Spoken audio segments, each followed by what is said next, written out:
Yo, what's up guys? Mainit na naman na usapan sa darating na NBA draft dahil mukhang gumagawa ng matinding power move ang kampo ni Darren Peterson upang makuha ang gusto nilang sitwasyon.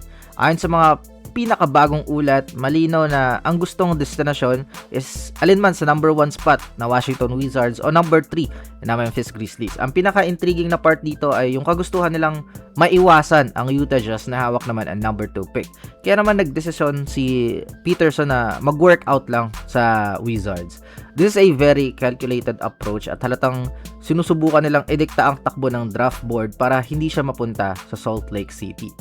Sa totoo lang, kung titignan mo ang kompetisyon sa pagitan ni Peterson at AJ Dybantsa, mararamdaman mo ang tension sa pre-draft process na ito. Habang si Dybantsa ay bumisita at nag-workout sa Utah Jazz at sa Washington, si Peterson naman ay nag-commit lang ng ilang araw na on-court workout sa Wizards para ipakita na he is all in para maging number 1 pick.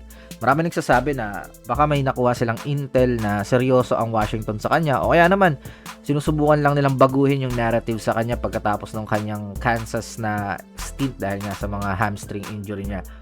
Whatever the reason is, hindi maitatago na ayaw talaga ng kampo ni Peterson na magsuot siya ng Utah Jazz uniform. Kung sakali namang hindi siya piliin ng Wizards sa number 1 spot at mapunta kay Dybantsa ang karangalan, mas pabor pa rin para sa kampo ni Peterson ang mahulog siya sa number 3 pick kung saan nag-aabang ang Memphis Grizzlies.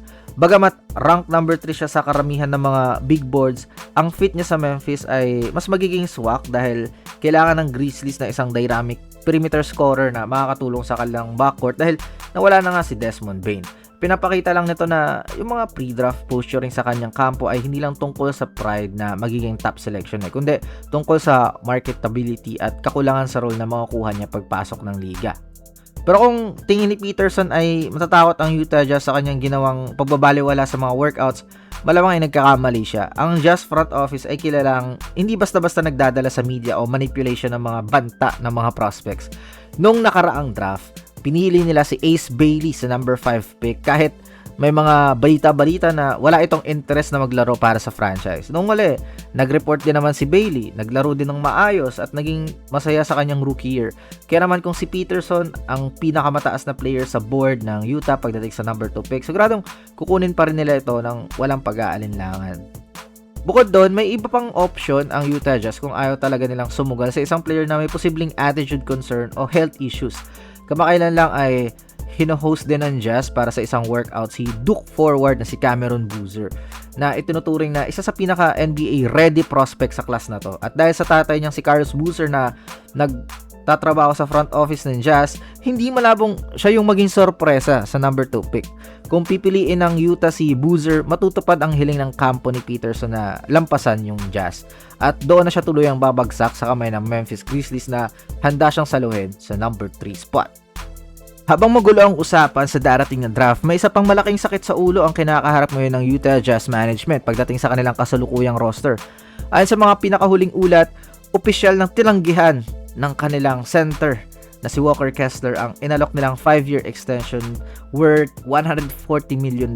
Ibig sabihin nito, hindi sapat para sa kampo ni Kessler ang $28 million kada taon at naghahanap sila ng mas mataas na halaga na papantay o hihigit sa kinikita ng mga ibang elite center sa liga. Dahil sa desisyong ito ng kampo ni Kessler, mukhang handa silang subukan ang kanilang swerte sa darating na restricted free agency kung saan pwedeng makipagnegosasyon ng ibang mga kupunan.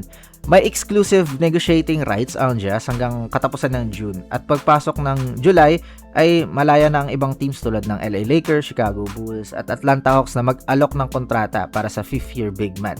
Dahil hawak ng Utah ang kanyang bird rights, maaari nilang tapatan ng anumang offer sheet na ibibigay ng ibang franchise para mapanatili siya sa koponan.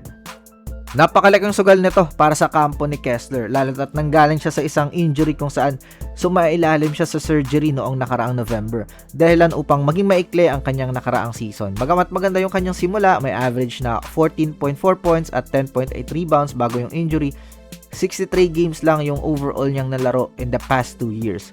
Kung hindi magkasundo ang magkabilang panig, mapipilitan ng Utah na pumasok sa isang sign and trade deal upang makakuha ng ibang assets bago pa man maipit sa isang napakamahal na pangmatagalang kontrata.